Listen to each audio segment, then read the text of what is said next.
Their defense is a joke. What it really comes down to is I would love to have either of them. They don't have a prayer in their secondary. They have nothing. So you're saying just don't draft Blunt? I'm saying don't draft Blunt. He was unbelievably efficient last year. You know that they use their running backs in the passing game a ton. I'm drafting him tonight. That's Team Huevos. Huevos gigantes. Hey everyone, welcome into the FantasyPros Football Podcast. I'm your host, Bobby Sylvester, and today I'm joined by Mike Tagliere and Kyle Yates. You can follow us all on Twitter at BobbyFantasyPro, at Mike Tagliere NFL, and at Kyle Y NFL. Tags, what's going on, buddy?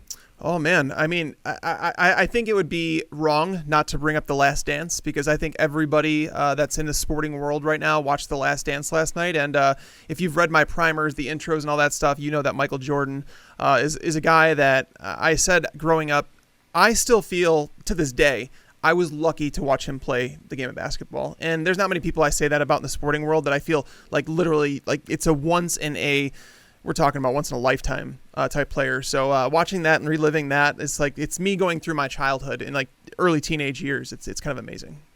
Yates, who's that for you in football that you just feel lucky you got to see him play? Man, I think it's the immediate one that comes to mind is because I wasn't following the NFL super closely until I got to college, honestly. So, but growing up in Chicago, you were always following the Bears. And so Devin Hester was that player, right? Where no matter who you were in Chicago, you either had a Devin Hester jersey, some sort of shirt. Like he was just so electric, so exciting to watch. So I think, Devin Hester was that player for me that I loved growing up, even though I wasn't super, dedicated to the sport of football at that time. And my answer, and obviously the correct answer, is Gardner Minshew. So here's what we're doing today, okay? We're going to be doing another real NFL mock draft. We said we weren't going to do any more. Too bad. You get another one. We're not going to do any trades this time. We're going 2 full rounds. We're just going to take turns picking. So I think Yates, you have the number 1 pick. Tags, you've got number 2. I've got number 3. And then we go back to Yates. Tags, me. Yates, tags, you me. Actually did it, you did it backwards again, Bobby. Yep. It's me first, then Yates, then you. Is it? Okay. It well, is. see, this is why you guys have to pay attention. You keep me. I see. Okay. I've got a question actually before we begin. Before we get to number 1 on the clock. Okay. You're the GM of the St. Louis Rams in 2010. Mm-hmm. You've got the first overall pick, knowing exactly how these players' careers are going to turn out. Who are you taking first overall? Antonio Brown, Rob Gronkowski, Trent Williams, Sue, or Earl Thomas? Tags you first. Ooh, that's a tough one. To me, it's probably Gronk.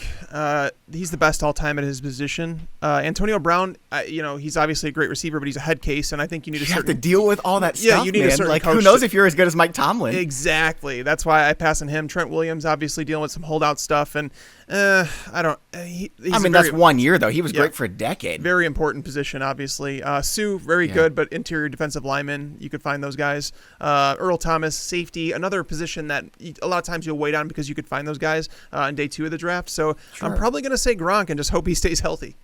What about you, Yates? You going Gronk?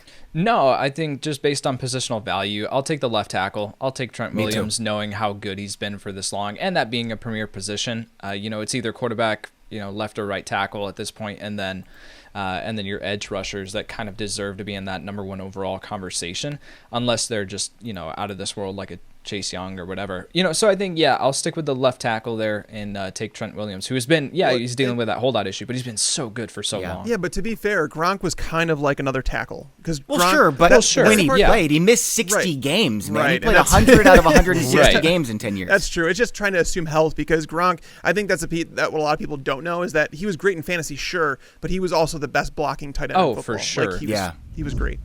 All right, guys, we're going to start this up. Tags, you've got the first overall pick with the Cincinnati Bengals and Joe Burrow. We already said we're not doing trades, but if there is a trade, who is he getting dealt to and what for? How much would it cost to get Joe Burrow? I don't think it's happening, man. I think you're talking 3 first-round picks, and it's just not going to happen. Oh, it would be more than 3, right? I think it's 3 first-round picks to get him. And he took 3 picks to get Jared Goff. Joe Burrow's like the best quarterback prospect we've seen since Andrew Luck, probably. Well, I mean, Goff did he was a very highly touted quarterback. The only thing is there was Carson Wentz in that same draft, so people felt like they can get one or the other. But I still think it would be 3 first-round picks. I mean, you might get some other change or whatever, but either way, it's not happening. The Bengals just happen to have a needed quarterback. They've moved on from Andy Dalton. Let's be real about it. The guy basically came out and said, just release me, just let me go somewhere else. And that was around the trade deadline. He was pretty upset with the team. So this is a team under Zach Taylor. It's offensive driven, and there's just no way. I mean, if you're a team that needs a quarterback, you don't pass on Joe Burrow. That's the bottom line. So Yates, you've got number 2 with Washington. Chase Young's kind of a given, but is there a chance they trade this pick? Is someone hungry enough for Tua or Herbert to trade up to number 2? I don't know if it's necessarily hungry enough for the quarterbacks. If anyone were coming up to this point, I think it actually might be for Chase Young.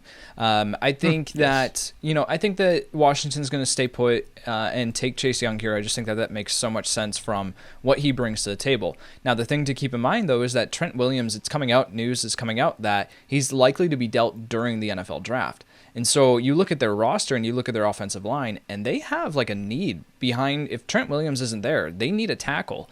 And so this kind of conversation where we've been talking about Washington's needs, we haven't mentioned offensive line, but we might need to start to. So I think if Chase Young isn't the pick, I would be looking at an offensive tackle as kind of just keep that in mind. But otherwise, I think it's pretty safe to say that Chase Young is going to be the pick.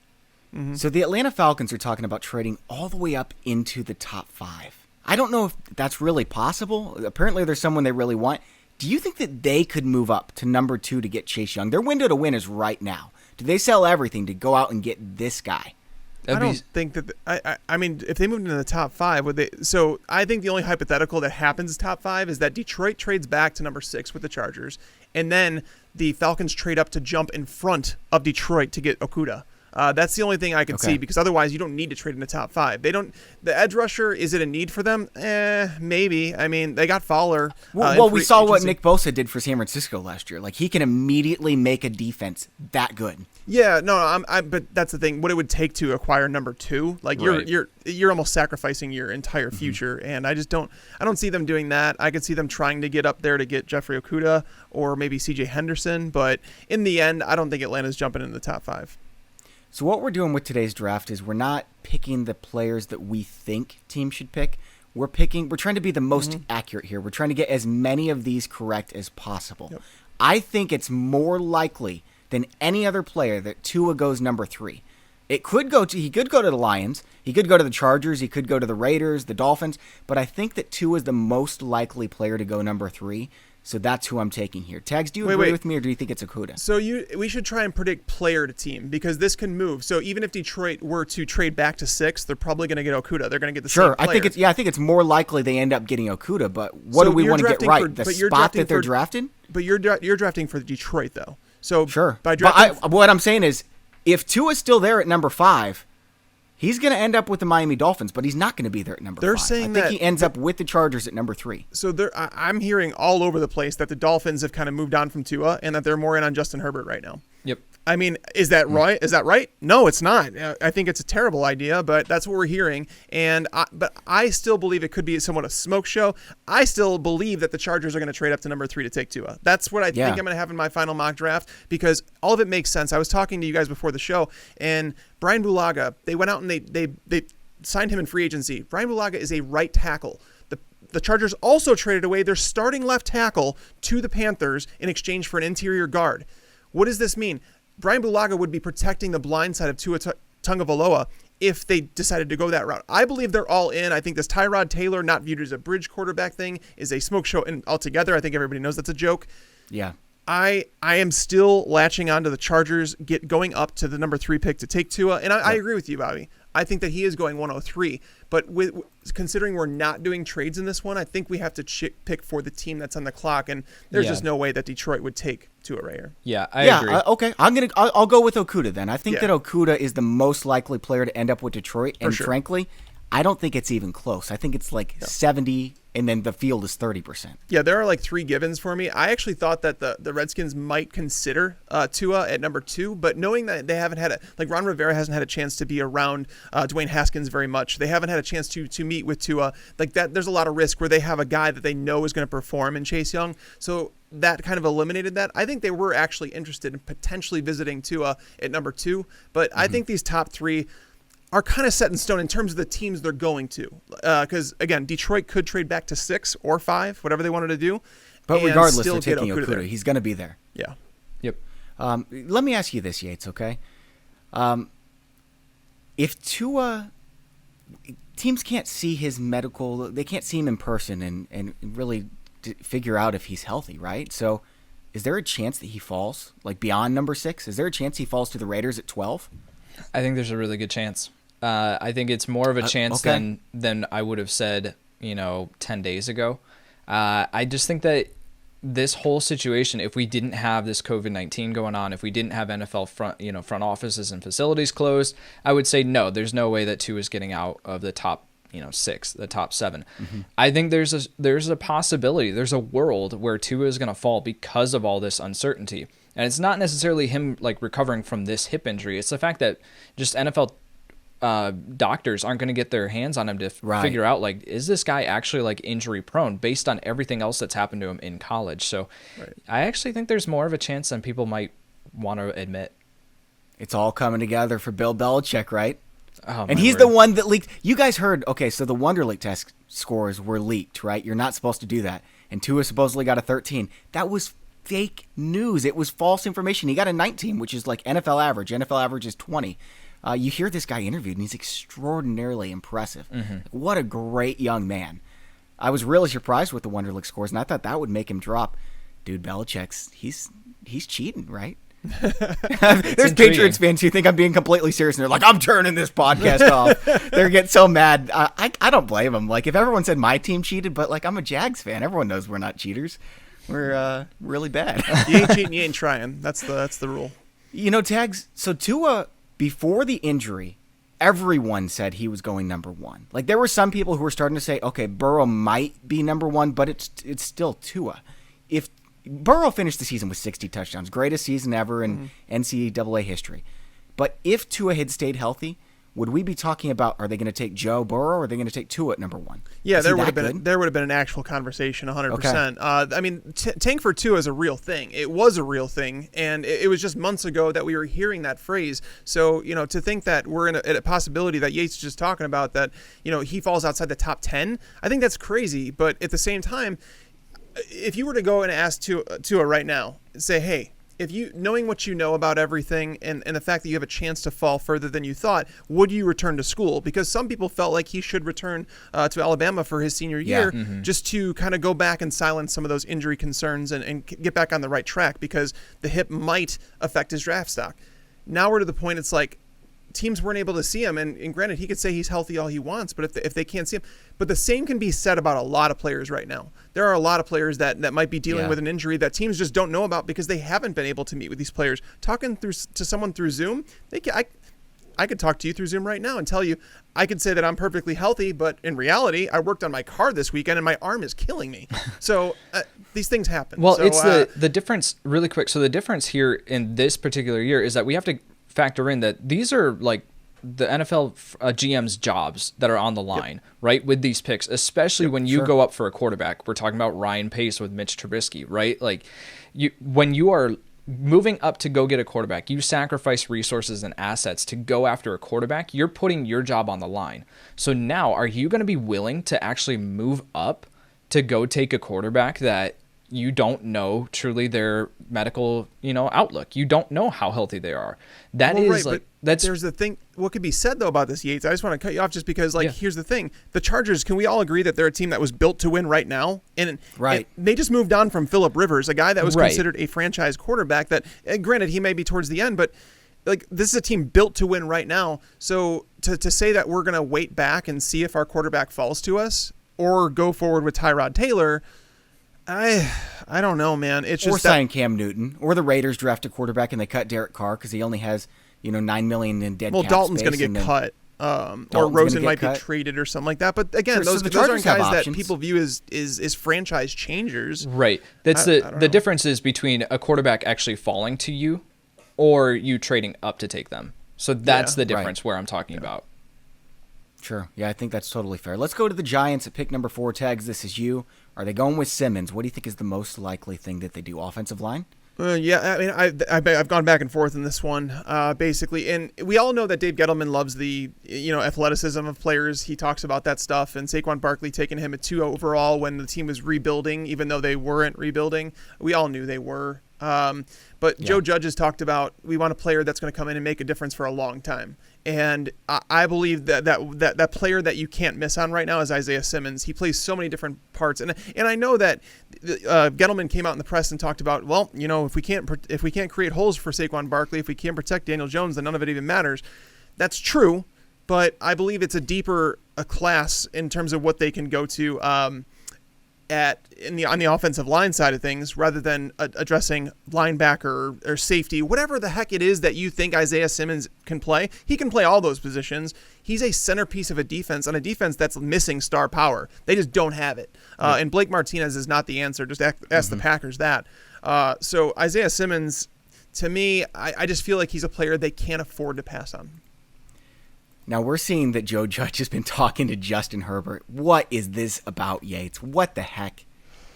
I think it's one. It could be a smokescreen that it's like, hey, we're potentially looking into taking a quarterback. We're a new coaching staff. We might not be tied to Daniel Jones, even though you have the GM there who drafted him, right? So that could be a smokescreen to try to convince some teams to move up. The other part of it could be that they're simply just doing their homework. Joe Judge coming from New England, Bill Belichick uses this opportunity to be able to talk to these incoming quarterbacks and get a scouting report on them. Have them go through the board or the whiteboard or whatever and learn their IQ, learn their football intelligence, and figure out some weaknesses and strengths. So that way, when they are facing them, that way they know what they're up against. So that could be part of it too. I really, really, really do not think that they are dumb enough to take a quarterback again, especially one like Justin Herbert after taking Daniel Jones, where I just don't think, we've talked about it. I don't think Justin Herbert belongs in the top 10, but he's a quarterback, so he's going to go there.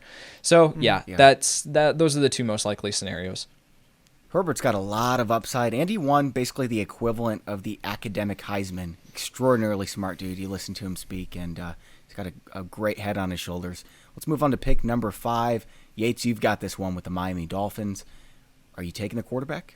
Yeah, I think I have to, just based on everything that I'm hearing at this point, and I think it's Justin Herbert. Tags alluded to it, that I think they're kind of, unless they're pulling off the greatest smokescreen in NFL history, I just do not see them taking Tua Tagovailoa. Like taking Jordan Love, number 5 overall. Right. No one coming. Like when the Jags took Blake Bortles at, what was it, number 3, and everyone was like, wait, what? Right. Yeah. Or Bears taking Trubisky at 2. That was, no one was talking about that. So I just think unless we're seeing something like that, we have to go with what we're hearing, and I think that it's Justin Herbert. Yep, and we already talked about Tua enough. That's obviously who I'm taking at number 6 for the Chargers, although I think it's more than likely that they trade up to number 3 to make it happen. So Tua to the Chargers at number 6, quarterback out of Alabama. So we've got the 3 quarterbacks here: Joe Burrow, Justin Herbert, and Tua. Burrow's obviously number 1, but if you're in a Superflex Dynasty League and Herbert lands with Miami, Tua lands with the Chargers, Tags, which one do you prefer in a startup Dynasty Superflex League? Tua, because I don't think Herbert's going to be a starter in the league in 5 years. Wow. Okay. I just heard Kurt Warner, and I don't know if there's many men that I trust more in the world about judging a quarterback's talent and upside than Kurt Warner. He said he would take Jacob Eason over Justin Herbert, which just blew my mind. I don't like Eason either, but right. I'm not especially high on Herbert. I know that you're with me too, Yates. You've got Jake Fromm over Herbert, right? I do. I think Jake Fromm processes the field a whole lot better than Justin Herbert. Man. Yep, and you don't have to spend a top 10 pick to get him. Exactly. That's exactly right. Tags, you've got pick number 7 with the Carolina Panthers. We go in defensive tackle here? Yeah, there's a lot of needs on this defense. But I feel like we have to go with the can't miss. In this projection, if Isaiah Simmons is on the clock, I'd go Simmons here instead of Derek Brown. But being that Simmons is off the clock, he went to the Giants. I'm going to say that the Panthers go ahead and They get Derek Brown out of Auburn, interior defensive lineman, widely considered the top prospect at the position, and that there's really not anybody that's close to being considered over him. So, I mean, Carolina has to attack defense. We could see, I guess you could say a dark horse here would be like C.J. Henderson, because he's rumored to go top 10. And if he does go top 10, you have to sift through the teams that are going to go offensive tackle, and it's like, all right, what are the teams that could use him? And Sure. the Panthers definitely could use a cornerback, but again, Derek Brown on your roster, he helps make your cornerbacks that you do have look better. So, Kyle, Tags used the words "can't miss" for Derek Brown. Would you agree with that assessment? I don't know if I would classify him as a can't miss, because I think that there's only a few prospects that we could say that about each year. I would classify Joe Burrow and Chase Young as those guys. Maybe Jeffrey Okudah. Derek Brown is a damn good football player, though. Like, we have to acknowledge that. He's special against the run. He brings some pass rush upside. Not necessarily where he's going to be getting 8 to 10 sacks a year, but yet where he's consistently collapsing the pocket. So for a rebuilding roster like Carolina, this is what you need. You need a guy to build your defense around from the interior. And Bobby, real quick, I want to echo Yates's point there. I meant more like can't miss in terms of like the number one defensive tackle prospect. I think it's Kinlaw. On everyone's. Oh, really? I haven't seen anybody rank Kinlaw over Brown. Now, I actually don't think this is like a great defensive tackle class. I think it's fine. Derek Brown, by no means, I don't think he's a can't miss. I think Isaiah Simmons is can't miss, but Brown is my top defensive tackle. I actually think Raekwon Davis is right there. I actually like Raekwon Davis. I love Raekwon. I like Raekwon more than I do Blacklock Kinlaw a lot, too. I got Blacklock in the middle of the first round. I don't know if he's going there, but that's where I've got him graded. No, I think they're good. That's what I'm saying. I think it's a good class, but I don't know if there's a can't miss. I don't know about that. All right, number 8 with the Arizona Cardinals. I'm assuming this is where the first offensive lineman finally comes off the board, Yates? Yeah, so I was looking at Derek Brown there and was eyeing him if he was still on the board, but Tags took him there at 7. So with Arizona, they re-signed DJ Humphries there for the left side of the offensive line. They're going to shore up their right side of the offensive line. If he doesn't work there, they're going to kick him inside to a guard. He's going to be a phenomenal prospect. I'm taking Tristan Wirfs here out of Iowa. Yeah, I have Jedrick Wills, and so it's another offensive tackle. But yeah, that's the point where it's like if you get the position correct, you're doing your job. Everybody's big board's going to look different, right? But, especially with this class and the top 4, right? There's kind of this top 4 consensus offensive tackles. Everyone has them ranked differently. But Tristan Wirfs would fit that offense really well. Is there a bigger question mark in the top 10 than the Jacksonville Jaguars? I have them going corner. You've got them going corner. Okay, so they're going out. That's what I was going to pick here. I was going to pick Henderson. Yeah. I think that he's the guy that they grab if they sit at 9. I don't know if they sit at 9, though. They could trade back. They could trade up.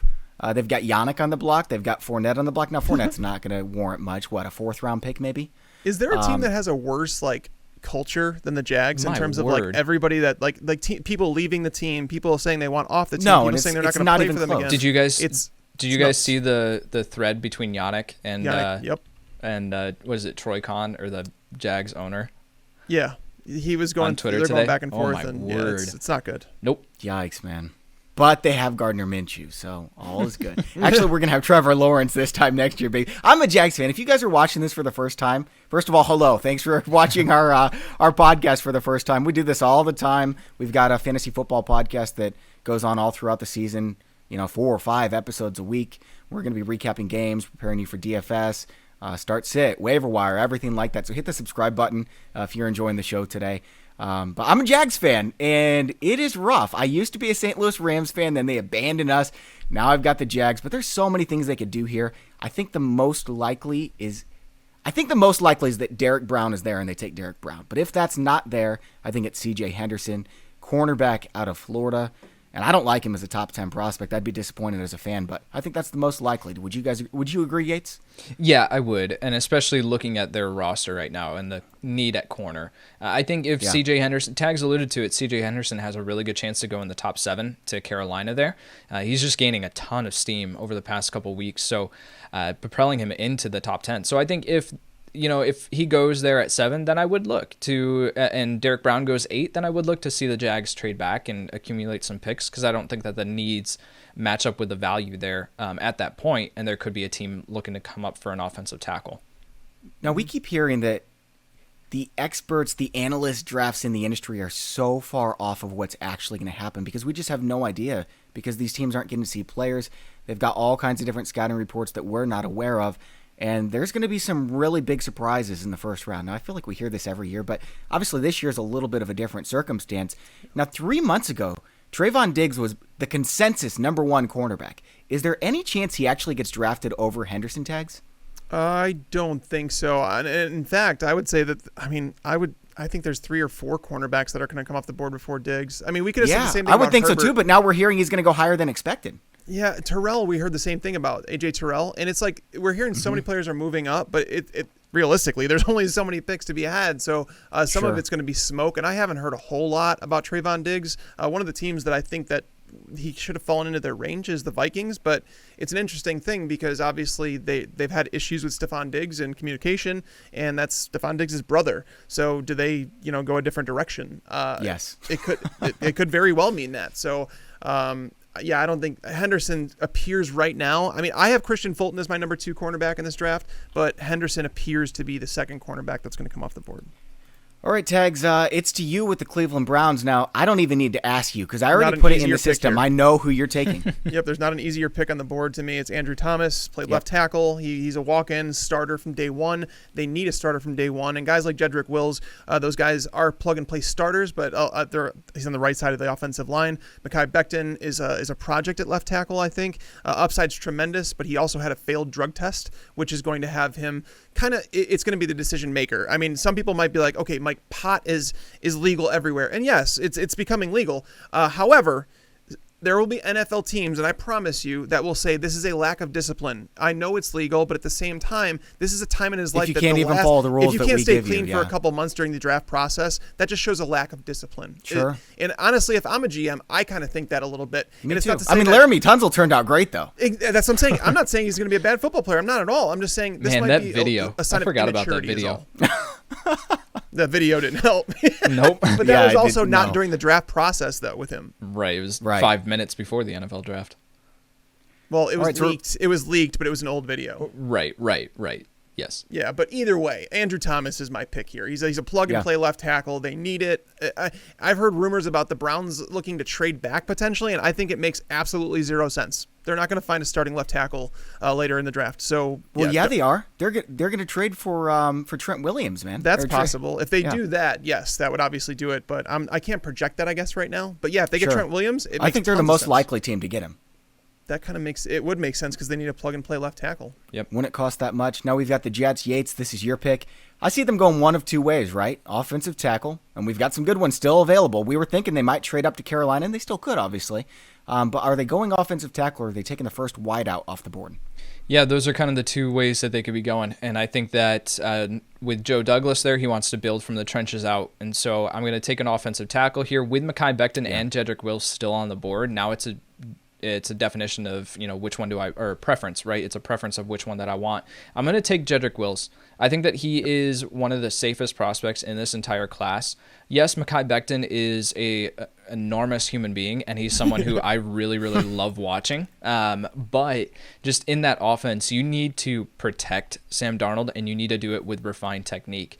Mekhi Becton doesn't necessarily have that at this point. Now, he's one of the, with his arms being super long and his weight at 364 pounds, you're not going around him and you're not going through him, but he has some, things that he needs to clean up. So I think that you take the safer prospect here with Jedrick Wills and plug him in there to your offensive line. Wills is the most polished offensive tackle in the class. I don't even think it's very close. Now, Becton's got incredible footwork. He's, a heck of an athlete. Does the weight concern you, Tags? 364 pounds. He's a mammoth of a man. I mean, that's good, but can it also be bad? It's good and also can be bad because he is really tall. And the thing is basically if you get a pass rusher that can stay low to the ground, getting past him might not be that difficult. Just because the bend is going to be tougher for him than it would be for a guy that was 6'5", 300 pounds. So I think the upside is there with him. I mean, I'm not going to deny that at all. It just depends on what a team is looking for. And for the Jets, I think Wills makes a better selection for them just because he is projected to play right tackle, whereas Becton, he's a left tackle through and through. Sure. So, yeah, I think you're going to see Becton come off the board in the top 15, just not right here. Okay, so we're moving on to the Las Vegas Raiders. A lot of people are saying, they love CeeDee Lamb. I could definitely see that being the pick here. Same as the Jets. I think they're going offensive line. Maybe they could go Kinlaw, but this is probably a little bit too early. I think if he's there at 19, they grab him. But I think they could go offensive line or wide receiver here. Lamb would be the pick. I think he would be the first wide receiver off the board if the Raiders are the ones that take him. But with one more good offensive tackle here, I think that they're taking Becton. Ooh, Interesting. That would be a surprise. So That would be a surprise. where would they play him though? Because they have Colton Miller and Colton Miller sucks though. well, yeah, but I'm sorry, I didn't mean to say Trent that out loud. Trent Brown. So you would literally have like your mirror. I mean, Trent Brown's the comparison for Mekhi Becton. To be fair, I think Colton Miller is like 100% a guy that can be replaced. I actually don't hate this pick. I don't think it happens, but I don't hate it. If I'm a Raiders fan, I don't hate it because I don't like Colton Miller. He's actually the weakest link on their offensive line. But they drafted him 2 years ago in the second round or first round was it? First round. So that's the part where they may not give up with him, and that's why I don't think it happens. But again, Mike Mayock might say, you know what, we screwed up. We have to rectify that. They could. So what do you think is most likely, Tags? I already got I it. think Jerry Judy's most it's written likely. in ink. I think Judy's most likely here. Judy, all right. What about you, Yates? Who would you have taken? I would have taken Judy. I think he just fits that offense really, really well. I think that with the part that makes sense from taking Becton though is that wasn't Colton Miller wasn't a Mike Mayock pick. It was a John Gruden pick. And so when you look at Mayock coming in, like you may want to get your guy. And I mean, literally, like if you're not stopping the Raiders in the run game if you add Mekhi Becton to that line. Like it's just not happening. So that would be crazy. But I would have gone Judy. Okay. All right, so we're moving on to the San Francisco 49ers. Tags, you've got this pick. We've been hearing a ton of rumblings that they're going to trade down, whether at 13 or 31. I think that's likely. They don't have a second-round pick, a third-round pick, a fourth-round pick. They're trading one of these picks. Is it 13 or is it 31? They may be trading both of them, but here we're going to pretend that they don't, just because obviously we're not making trades in here, but we want to let you guys know what's happening, and it seems like the 49ers are, because they have this 13th overall pick, they have the 31st overall pick, and then they don't have a pick until the 5th round, so they need to accumulate some resources. If they do stay with this pick, I think Javon Kinlaw, interior defensive lineman out of South Carolina, makes a lot of sense for them as a guy to somewhat a cheaper replacement than DeForest Buckner, who they just traded away, and granted, they traded away Buckner for this actual pick, 113 picks. This was the Colts pick. He's a cheaper alternative. Like he's a guy that's going to come in, has tremendous upside. Bobby mentioned he likes him as his number one tackle on the interior. And a lot of people talk to me about Eric Armstead. The guy didn't play very many snaps in the interior, guys. He's more of an edge player. They do need someone to come in and kind of take that spot of Buckner. So this is one of those picks where it's like it's a strength they have, and they need to build on that strength, or at least keep it the way that it was, because that defense is what carried through them through most of the season. So Kinlaw is a guy that some have talked about top 10, maybe the Jaguars at number 9, but number 13 feels about right. Yeah, we keep hearing that San Francisco loves Ruggs, that he would fit perfect in this system. Do you think that's the pick? I think it would be if they were to stay. I think, we've seen Kyle Shanahan do great things with Taylor Gabriel and Marquise Goodwin. And Henry Ruggs is so much more of a better version. way better version than those two combined. So I think that you put him into that offense, it would be amazing. If they do stay put there, I think that would be the direction they go. I think they do like some of their other defensive linemen that they do have there. But, I mean, you add Kinlaw to that line, you just continue on with your defensive dominance. So if they trade down, Tags, who's moving up to 13? Do you think it could be the Vikings to get themselves a wide receiver? I thought about that. I thought about Jacksonville because they have the ammo to move up if they wanted to. Let's say that they like Ruggs a lot, they could move up. Philadelphia, Minnesota has ammo to move up. Those are teams that need wide receivers. Yeah. New Orleans was a team before they got Emmanuel Sanders. They may be looking other ways now that they added him as kind of like a short-term void. Miami could also Miami's got a lot of picks, move but up. It was really tough for me to go through at Ruggs because I'm in the process of working on my final mock draft now for an article. And Ruggs, I ended up having him fall to the 20th pick overall. But I do believe that there's a team that probably will trade up to get him because it sounds like a lot of teams are really high on him. It's just finding the team that has the ammo to do it. And I mean, San Francisco, I definitely debated him to San Francisco at 13 if they stayed there. But I wanted to say, I wanted to just at least replace Buckner there. And it just feels right, even though they're probably going to trade back. I'll tell you what, if the Tampa Bay Buccaneers don't get Becton to fall, I don't really know what they're going to do. It's your pick. Wait, who is it? It's you, Yates. So it's me. Sorry, and man. I'm sure you were going to pick Becton, weren't you? I was, and I was hoping that you were going to keep talking for a little bit because I do not know what I want to do. Man, I think that, so we're hearing rumblings that Austin Jackson is going to go higher than anticipated. The offensive tackle out of USC.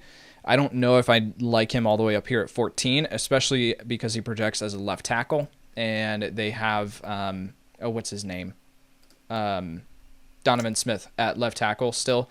They could use an upgrade over DeMar Dotson, so and Joe Haig coming in. He's kind of that like replacement guy, so I don't necessarily feel I would want a right tackle prospect, and I just don't think that there's one here. They could trade back. They could take a running back. They could trade back and take a running back. I think that would be the smart move.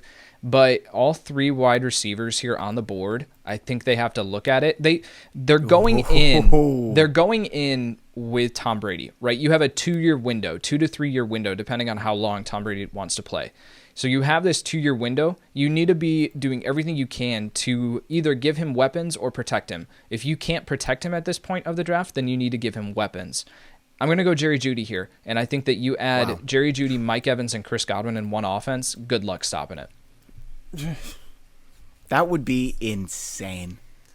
That would be nuts. That would be absolutely nuts. I really wanted Becton to fall because I thought with like the pre-draft process, the whole pot thing, that it would be like falling into their lap at 114 kind of makes all the sense in the world. Yeah. Yeah. So it's almost like if Jeudy was at 12 and Becton was at 14, yes, that's almost like you can flip better. Those picks right there. Right. Should we flip those picks? What do you guys think? This is our draft. The draft hasn't happened yet. Yeah. I think it's more likely that they take Jeudy. I do too. Because this is going to be our official mock draft. As a team, we need to figure out what's most likely to happen. I would flip him. We going Jeudy to the Raiders, Becton to the Bucks? Yeah. Yeah, let's flip him. All right. I'm fixing it. I'm fixing it right now. I like it. I like it. I like the willingness to say, let's go back and fix it because this is the last one we're doing. This is the last one we're doing. We got to get all 32 picks right. Otherwise, we're all fired, right? I hope not. I really hope not. Didn't it like the most anyone got last year was like 8? Not between us, like any analyst in the industry. It's hard to do. Yeah. It's impossible to nail them all. It really is. Honestly, I don't know if anybody's ever even predicted the correct 32 players that have gone in the first round. Have I told you guys the story of the bet or the agreement that I made with Jess, my wife, when she was pregnant? No. In the NFL draft? Okay, so super quick. I'm going to tell the story. So we were in Orlando, Florida for our baby vacation before our son was born. And the NFL draft was that weekend. So I did a mock draft on the plane down, and I was like, for every pick that I get right, you get 10 minutes of a back rub. And granted, at this point, she's 7 months pregnant, 6 months pregnant, right? Like she needs a back rub at every night. You guys know. So yeah, I didn't get a single pick right because I didn't project Baker Mayfield right, and then Baker Mayfield going one, and then everything just went downhill from there. So she was so ticked at me that I didn't even get one pick right. Happens, man. Yep. Yeah, no, if you can get like 8 or 9 picks correct, like you're a genius. Yeah. We've already got 14, man, so what does that make us? All right, let's get number 15 here. It's the Denver Broncos. If CeeDee Lamb and Henry Ruggs are sitting there, I mean, they're taking a wide receiver with these two, but which one is it going to be? This is where I think we should be open to discussion because I came across as my mock, and I ended up going with Lamb because it just feels right. But however, I think he's the superior player, but I think they take Ruggs. That's the thing. We've heard that Ruggs might potentially be the first wide receiver off the board, and if that's the case, then he's going to go top 15. And he actually does fit very well. A compliment alongside Cortland Sutton is a field stretcher, and then you have Cortland Sutton playing that possession role. You have Deshaun Hamilton, whatever, playing the slot. Noah Fant. I mean, all of a sudden you have a very respectable pass catching core. But Yates, I'm guessing that you're probably going to say Ruggs here too. I will say Ruggs. I think he fits that offense better. Yep, that's what I went with is Ruggs. Now we're on to pick 16 with the Atlanta Falcons, and I mean, they could do any number of things as well. They've got a pretty complete roster. Do you think they trade up tags? And if they don't, who do they take at 16? I think they want to trade up, but I think if Henderson's come off, the only reason I could see them trading up is like the biggest needs on that team are cornerback and edge rusher, and they're not going to get Chase Young, and there's no other edge rusher that they should feel the need to trade up for. And then at cornerback, if Henderson comes off the board or whatever, I don't know what their feelings are on this, but I think I feel like it'd be a reach to take a corner here, but I think that's probably what they do. I don't think it would be a reach. I'm going to go Christian Fulton, cornerback out of LSU. He's a guy that I like an awful lot. My number 2 cornerback on the board. And the reason that I'm going to go this way over edge rusher is because they did get Dante Fowler in free agency. That helps fill part of the void they have. And they play in like the division they play in is the absolute most dominating wide receivers in the league. I mean, talking about going up against guys like Julio Jones, Calvin Ridley, Mike Evans, Chris Godwin, and then Michael Thomas. It's like all of a sudden it's like you guys don't have anybody to stop him. They released Desmond Trufant. Isaiah Oliver is there, but they need another starting cornerback. So Christian Fulton kind of makes a lot of sense here. On to the Cowboys at 17. And before you make your pick, Yates, do you think that they could trade this pick straight up for Jamal Adams? I think they could. I don't know if they will. Just because I don't think that the recent news is that New York is going to wait until after the draft to revisit things with Jamal Adams. And we've kind of heard this over the past however many, like year and a half now, right? Where it's kind of been that Jamal Adams has always been the subject of trade talks, and it's always been connecting to the Dallas Cowboys. So I just don't know. I don't think that would be the move that they would make. If anything, it would probably be after the draft and trying to trade away future compensation. I think they'll stay put here at 17. All right, so who are we going with here at pick 17 then? Yeah, so the Cowboys lose Robert Quinn in free agency, and they bring in Aldon Smith, but Aldon Smith hasn't played since, 2015? So, he's not the answer. So you need to be doing something to address that edge position opposite of DeMarcus Lawrence. Hey, we're going to go get Kayvon Chason, who is literally a, perfect replacement for Robert Quinn. He brings speed off the edge, but he also is a force against the run, can drop back into coverage. He's someone who I really like, and I think he fits that need perfectly. If they weren't to go Kayvon Chason, I could see them going Cesar Ruiz all the way up here at center after Travis Frederick, or potentially trading back to address that need there. So those are kind of the options on the table, but I will go Kayvon Chason here. What do you think, Tegs? This is the exact pick I was hoping he would make, to be honest with you. It's what I have in my mock draft. I love it. Yep, I think that's right on the money. We're going to the Miami Dolphins at pick number 18. What are you seeing here, Tags? I mean, they have so many needs. Yeah. Do they go out and get a safety? They can't do they get pass a running on back? tackle, Do they go can quarterback? I mean, do they have to? I think they have to go tackle here, right? Because it's not going to get any better waiting, and they don't have a tackle. CeeDee Lamb's still on the board.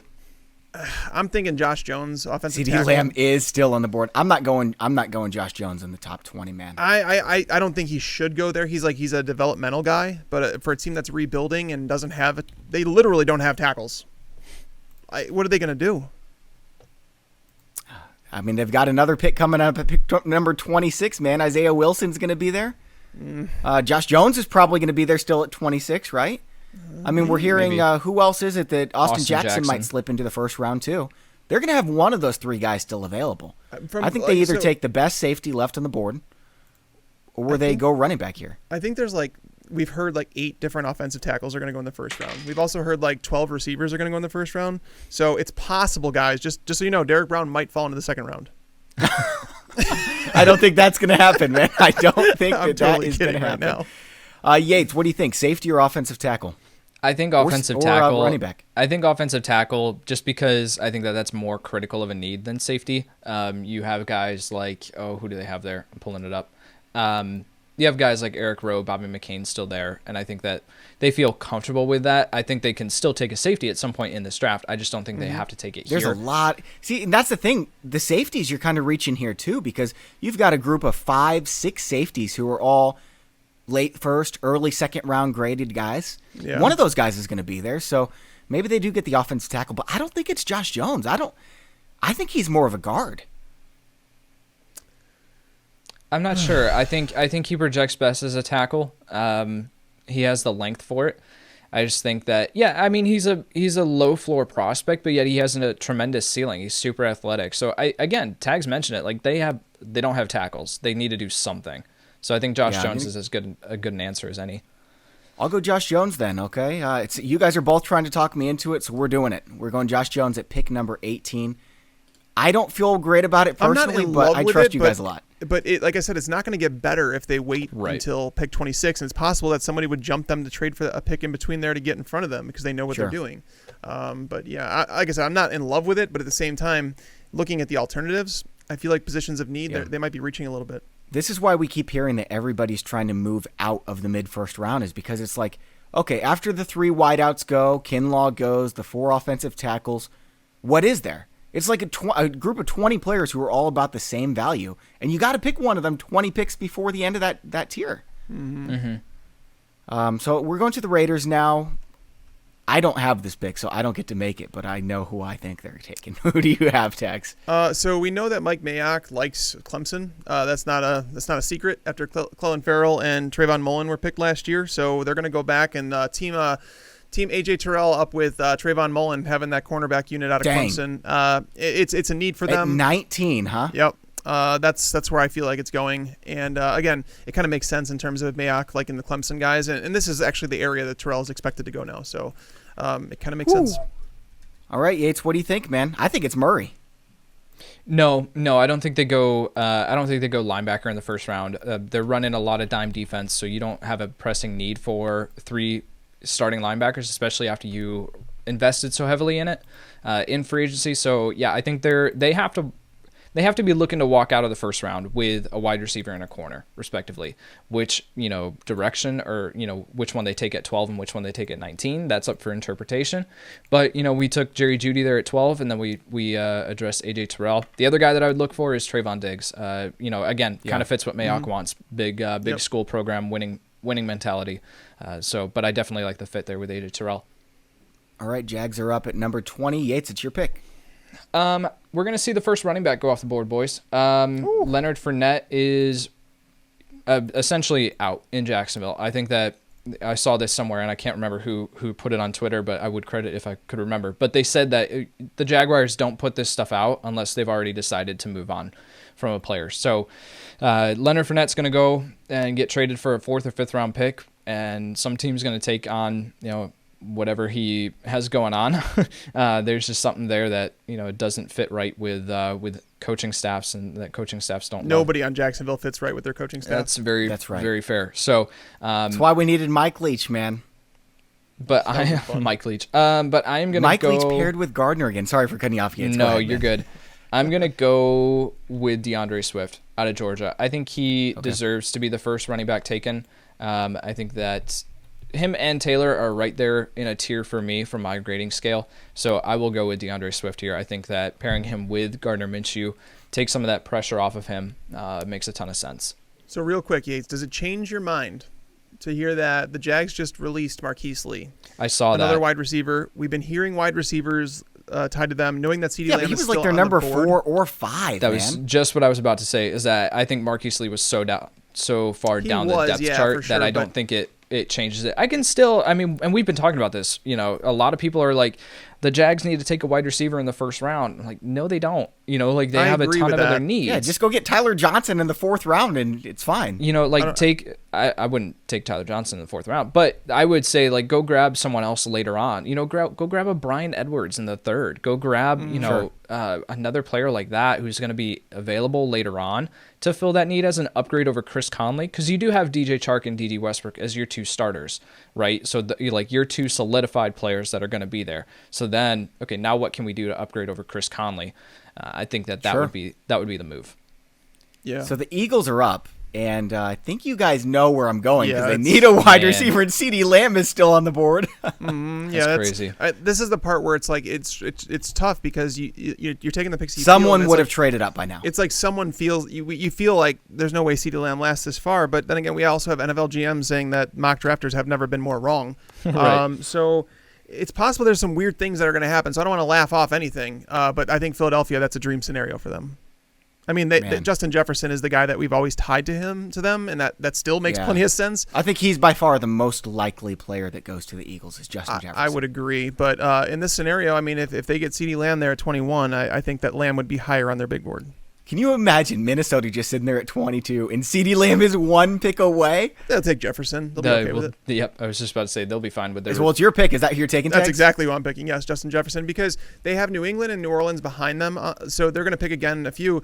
But they have those teams behind it. The Patriots, we all know that their receiving core is not great. They took N'Keal Harry last year in the first round, so it's unlikely that the Patriots would take another receiver, but it's possible. And then the Saints, obviously outside of Michael Thomas, Emmanuel Sanders is a very short-term replacement. Ted Ginn is at the end of his career. Traquan Smith has never really cracked the starting lineup.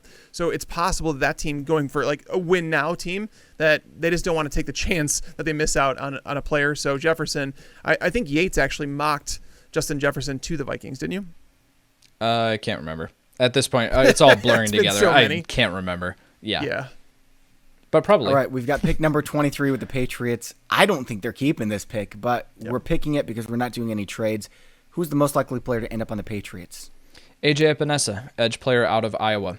I think that I was listening to Move the Sticks podcast, Daniel Jeremiah and Bucky Brooks, and Daniel Jeremiah was talking about how he pulled out scouting notes from, this was like far removed from sitting from like Bill Belichick sitting in a room with a bunch of scouts talking about the players that they want for their defense, and he was describing the edge players, and it fit AJ Epinesa perfectly. It was like strong players on the edge, big bodies who can hold up against the run, and so you're talking about that player in this class. It's AJ Epinesa. I think we're putting too much stock into his combine performance. It wasn't great. It wasn't, what we wanted to see to put him into this top 10, but he has some of the most exciting tape in this entire class from a defensive line perspective. And so put him in that defense there in New England. And, we've seen this, that New England's just going to kind of keep turning. They're going to keep going on, and they'll address quarterback later on. And I think that they get a solid player here with AJ Epinesa. Now with the Saints, I would love to pick a wide receiver. I'd love to pick Jalen Reagor, but if Patrick Queen is sitting there at 24, that's where they're going. So, in my mock, like I said, I'm still working on it. It's not finalized, but I had New England trading back with the Ravens, them coming up to get Kenneth Murray at 23, and Queen still on the board there at 24. But we had Sean Payton acknowledge that this is Drew Brees' last year. It was a 2-year contract, but he said this is his final season. They can't go into next year without another quarterback, can they? And Jordan Love, we've heard constantly that the teams love this kid.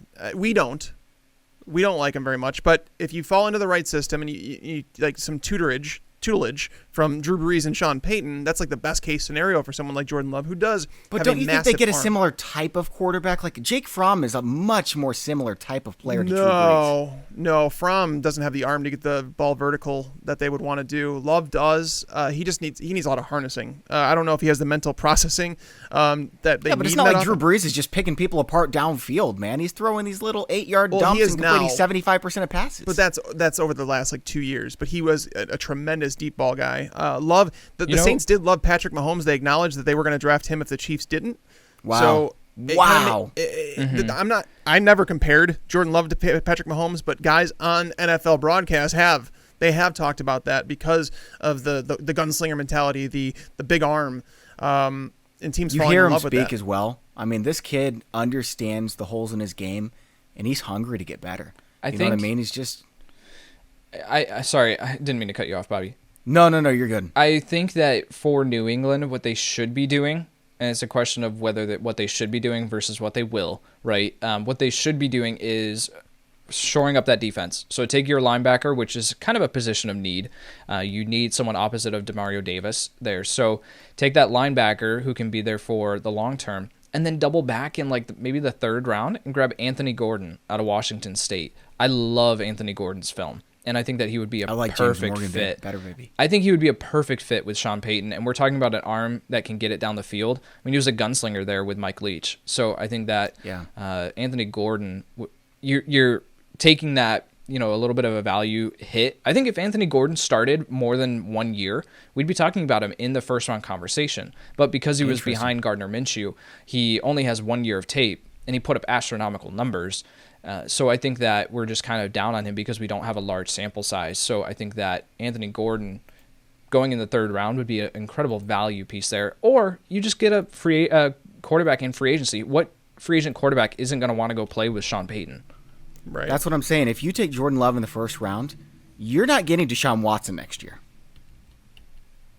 I think that the Saints are more likely to get Deshaun Watson than any other team that's not the Texans. Nah, they're going to franchise tag him regardless.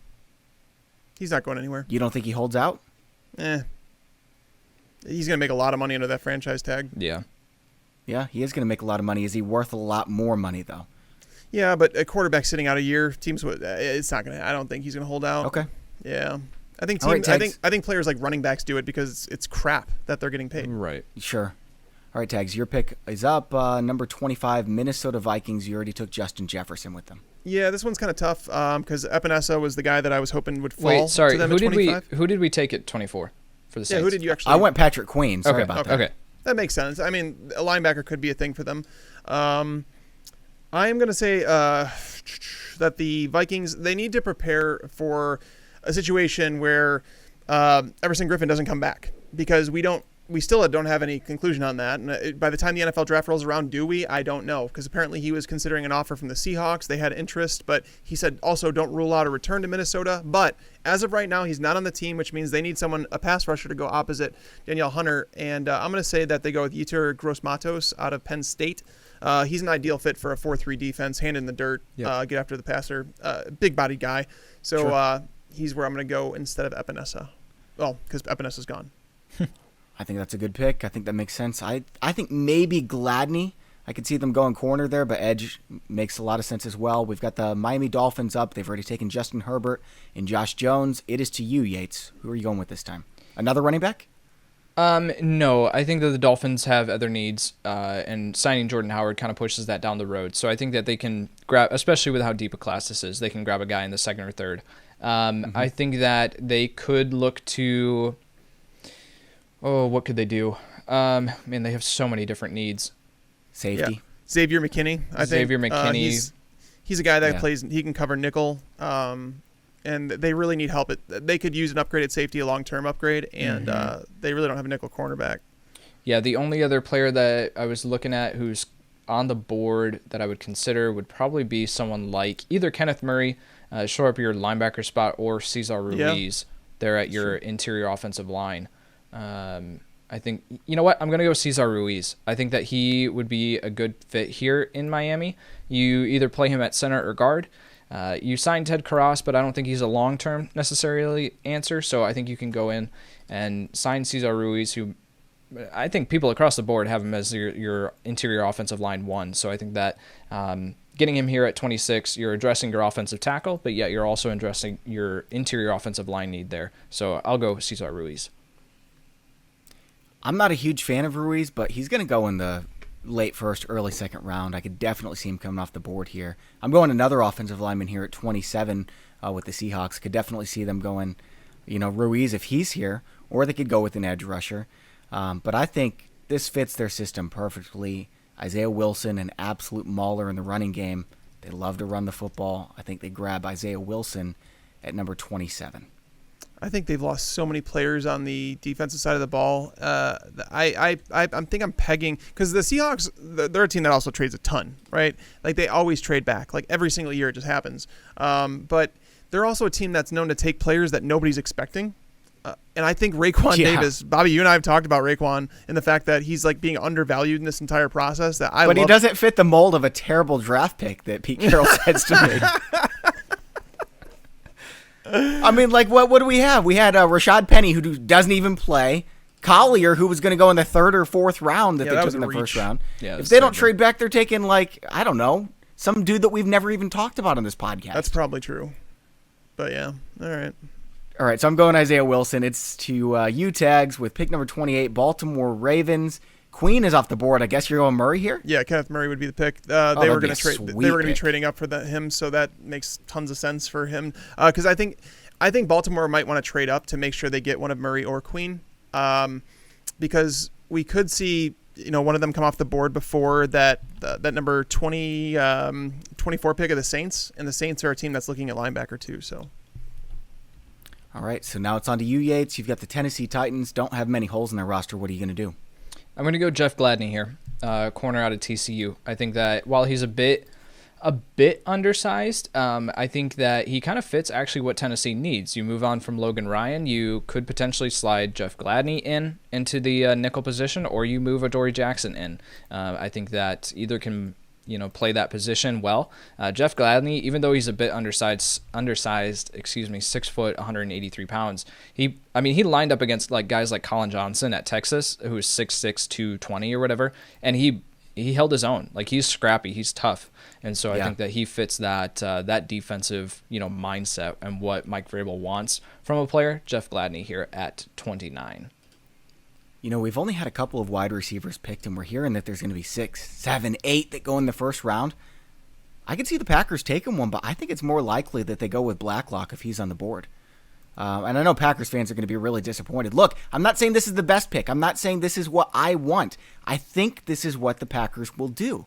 I don't know why they continue to do this, but they're not going to get a weapon for Aaron Rodgers. They think that Aaron Rodgers can make his weapons good enough, and they're going to build up a strong defense around him. Do you agree, Tags, or do you think they go with Jalen Reagor or Denzel Mims here? Yeah, it's I could see them passing on wide receiver again because it's just what they continually do. And there's so many in this class. I mean, you can wait till the second round and still get a quality wide receiver. Like T. Higgins could fall to the back end of the second. Right. I mean, if you had Justin Jefferson fall back to them, yes, I would say, it's worth it Oh, to do absolutely. that. Pull the trigger. And that's the weird part. Can we talk about this for a moment? Just because, So basically, I'm curious what your guys' thought is. I think that wide receivers might fall a little bit further than people think in general because the class is so deep, where so many people are like, it's such a good wide receiver class, you're going to see 20 wide receivers go in the first 2 rounds. And I'm like, okay, I understand the logic you're talking about, but at the same time, we could see teams say, hey, if we don't get our number 5 receiver, our number 12 receiver is just fine for the need that we're looking to fill. Right. So they could potentially wait at the position. I mean, I could see it going either way, but I wanted to get your guys' thoughts on that. Oh, I totally agree. That's why I took Blacklock. Yeah, I think that the only difference, I completely agree. I think that's an extremely deep class, and I think that there are some guys here towards the top that I'm comfortable pulling the trigger on, like guys like Justin Jefferson, Henry Ruggs, your Jerry Jeudy, CeeDee Lambs. But then after that, it's really up to a preference, and I've heard that teams, the order that they have these wide receivers in varies completely. So you could have one guy, let's say Jalen Reagor on one team's board is the 12th wide receiver, but he's number 5 on another NFL team's board. So I think that you have to kind of keep that into consideration, that these guys might be willing to just take their guys at certain points, which is why we could see some wide receivers go early, because not everyone's going to have the same order and same preference for these guys. But as far as a value, I would agree. I think you wait more on these wide receivers and take some of them with the later round picks. All right, on to San Francisco, and Tags, this is your pick. I think they'd be pretty bummed if Jeff Gladney was sniped ahead of him. Well, I mean, yes. I mean, that's not great, but I don't think they'd be mad with Trayvon Diggs. Sure, yeah. Him falling here. So I think either of those guys they'd be happy to fall. Again, San Francisco's looking to trade out of the first round, it seems, or acquire some picks, whether it be 13 or 31 that they trade. But if they're going to stay here, I think getting Trayvon Diggs makes a lot of sense because, I mean, let's be real. Richard Sherman, when NFL cornerbacks, when they decline, it happens fast. It's not like it happened over 2 or 3 years. No, it's like they fall off. You're right. They can't do it. And Richard Sherman, towards the end of last year, into the playoffs, he was great during the regular season, and then the playoffs, even the Chiefs talked about it. Sammy Watkins was like, we noticed on tape, like he was struggling against things, and Sammy Watkins went and had a great game. So it could be happening. They need to get a cornerback because outside of him, I mean, can we stop pretending that Ahkello Witherspoon is actually going to work out at any point? That experience is that experience. I don't think it matters who your cornerbacks are when you've got the pass rush they do, though. That's true, but at the same time, that pass rush is not going to be as. I don't think it's going to be as as brutal as it was last year in terms of like that team, the pressure they generated over and over. Teams just don't sustain that year over year. Well, I mean, so, we took Javon. Yeah. We took Javon Kinlaw for them earlier at 13, so it's going to be potentially even around the same. But Buckner was so good. I agree. He was amazing. Yeah. I agree. Kinlaw has a high ceiling though, and I think if you're talking about a defensive line that creates pressure for a corner who has the ball skills like Trayvon Diggs, man, he could be a 6 interception a year guy. Mm-hmm. All right, we've got pick number 32. I could see the Chiefs going running back here. Obviously, they really need a quarterback, so Jordan Love makes lots of sense. We hear they might. Nobody laughed at that, so everyone's going to think I was being serious. I was about to say, I was like, Bobby, I'm not in on this joke. Okay, we're hearing they might be trading up for Ruggs. Do you buy that at all, Tags? I don't. I think it's almost unnecessary at this point in terms of what they have on the roster. I think it's. I really do. I just think it's unnecessary. Can you imagine? I mean, Watkins is on a 1-year contract. Can you imagine next year they roll out Tyreek Hill, they roll out Hardman, and they roll out Ruggs with Patrick Mahomes and Travis Kelce? Give me a break. Yeah, it's speed you just can't keep up with. And there was a stat about Andy Reid and how many drafts he's been a part of and how many first-round picks he's had. And for us to want to talk about a running back being a potential possibility, it doesn't seem like it's very likely in terms of what he's done in history. So what are you doing, Yates? Are you going to take a running back right after Tag says that? No, I'm not. I'm going to take Xavier McKinney here. I think he's lasted on the board a little bit too long. While it's not necessarily like a huge pressing need, I think that they need corner help. Yes, but looking at the corners that are still here on the board, like it's Jalen Johnson, who I'm actually not a huge fan of, Noah Igbenogany, who projects more as a project than anything else, and I'm looking down. I mean, Damon Arnett, I don't think he's a first-round guy. So you go get yourself a versatile weapon on the back end like Xavier McKinney, who can play all over that defense, and now you pair him with Honey Badger. Like the things that your defense can do would be unstoppable just when you have these kind of versatile weapons. So Xavier McKinney here to the Kansas City Chiefs at pick number 32. Yep. All right, we're moving on to the second round here. Let me update the draft board really quick. Xavier McKinney. So you're gonna have the Bengals, Bobby. That's a team that obviously took Joe Burrow number 1, but right. they have interviewed a ton of defensive prospects. It seems like that's the direction they're probably going to go with this pick. Right, it's Zach Bond, edge rusher out of Wisconsin.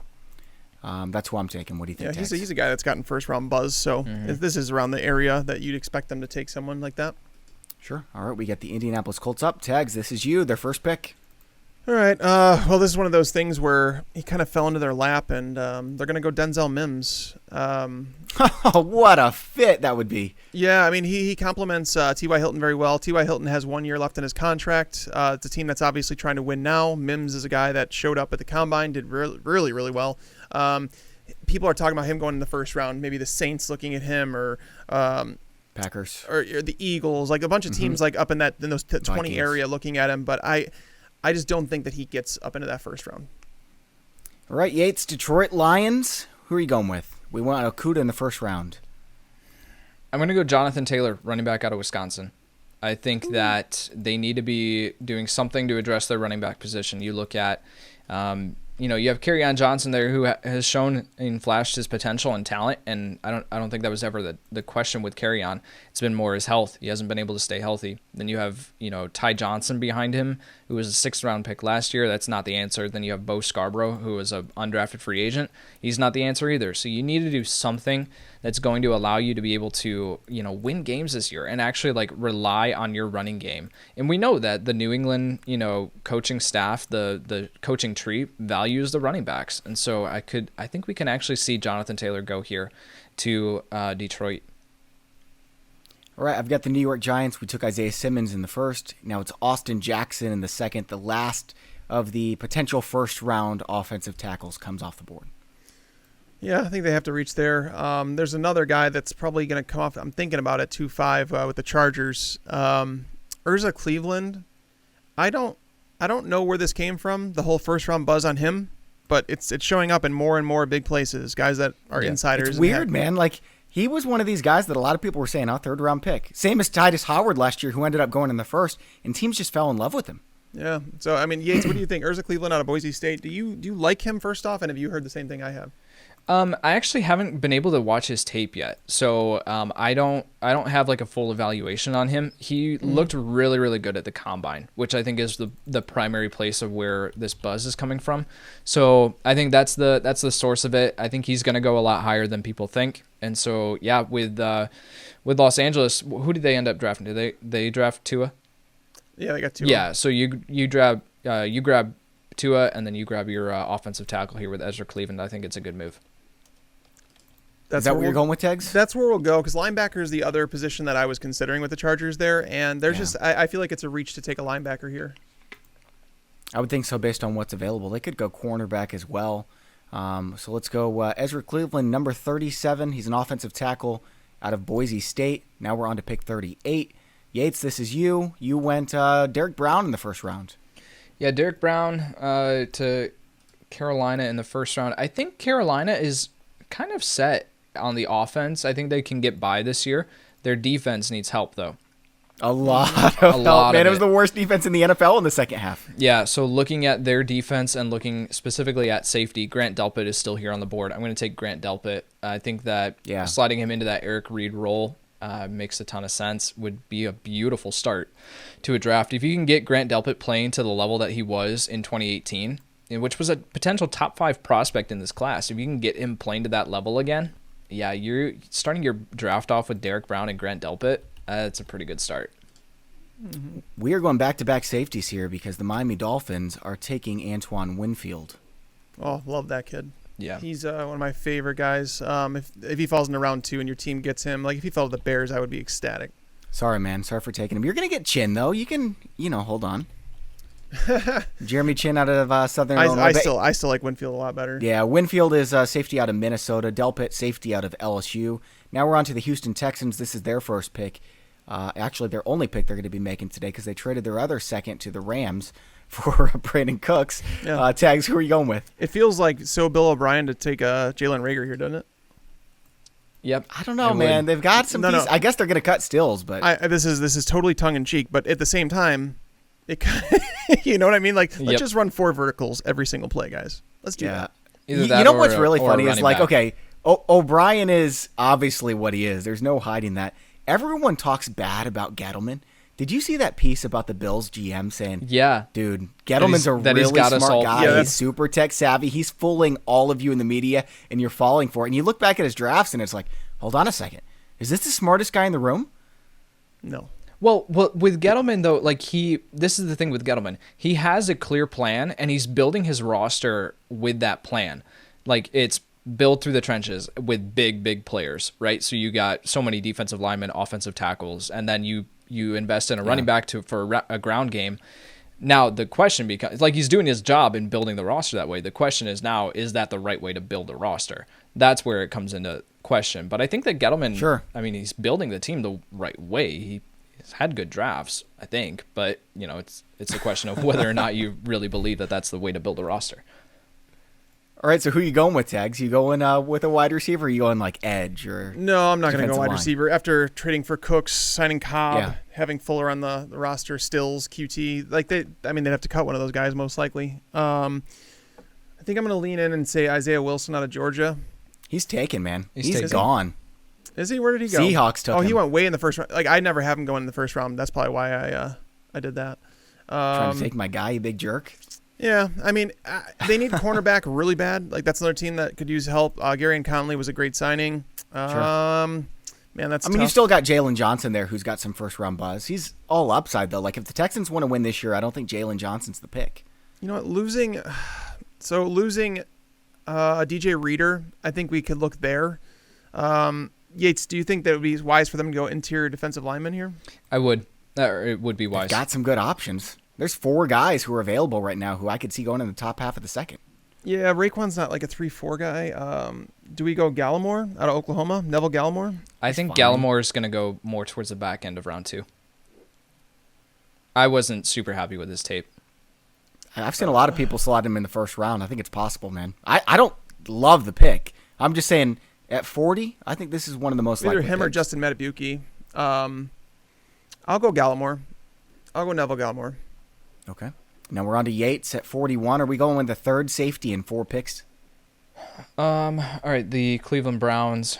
Oh, shoot. They need a linebacker, and I think Jordan Brooks is going to go a lot higher than people think. So I'm going to take Jordan Brooks here, linebacker out of Texas Tech. I think that he has the potential. I mean, he flies all around the field, and linebacker is a scary need for them. So I'll take Jordan Brooks. He is really easy to like, isn't he? Yeah, his tape's fun. I mean, it's fun. All right, let me update the board really quick. You guys talk about what the Jags are going to do here. We went running back in the first round. I mean, the Jags basically have like 10 million picks, so it's like impossible to stay tuned with what they're doing. But they took DeAndre Swift a running back in the first round, which they screwed that up again. But it kind of makes sense for what the Jags do. C.J. Henderson, they snagged him, and then what do they have? Two picks in this round? Second round? I don't know. Or is it for future picks? The future drafts, they have those. They've got 2 picks in the second round, I'm pretty sure.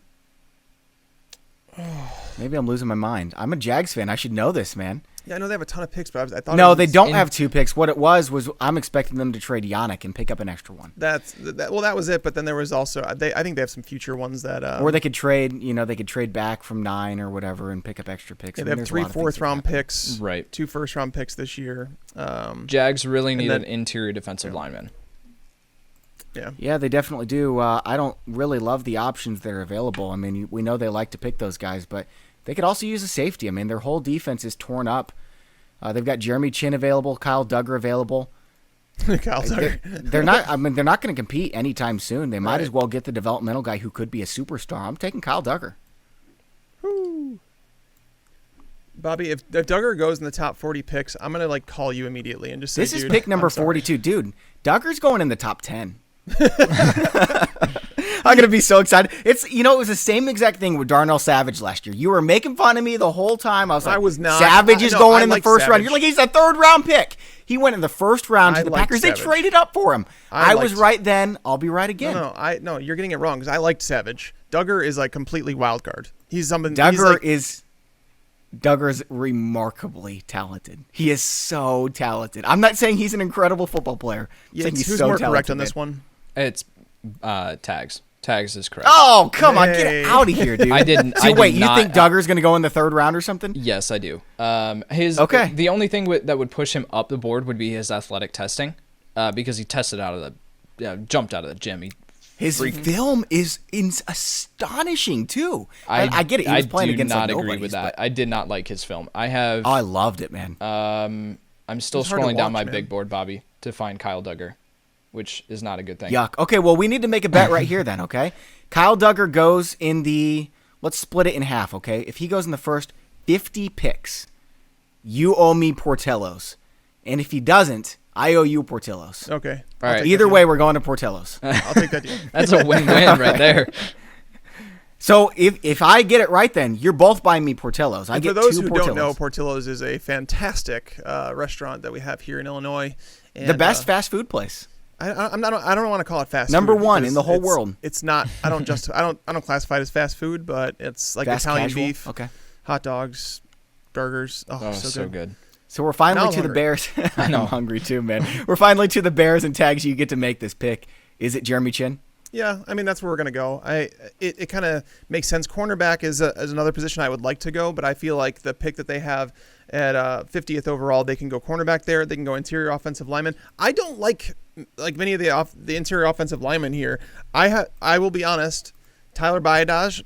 I would actually consider picking him here and doing the exact same thing that the Bears did a couple of years ago in the draft when they already had Cody Whitehair at center, and then they drafted James Daniels, who played center, and they moved him to guard, and it worked. So they could actually do that. Yeah, but he's coming off hip surgery, and it's another one of these things like Tua. Like, okay, if he was could healthy, fall, he's right. going in the 1st round. He's that good. Right. But there's some question marks here. Yeah, for an interior guard, that's the reason I'm passing on it. I'm going to go with the safety here. Okay. I just don't feel like it's a good interior line class. So the Colts took Denzel Mims at 234. Who are they taking at 244, Yates? I'm going to go Jordan Love. I think this is Jordan Love's floor, where a team could move up and draft him. I put this out on Twitter the other day. I was like, can someone please explain to me how Drew Lock went 42 overall last year, but Jordan Love is supposed to go in the top 15 this year? Like, I just don't understand it at all. So I think that, Jordan Love, this is kind of his floor. If he gets here to the Colts' 2nd pick, then they're going to pull the trigger to make sure that they have their guy for the long term.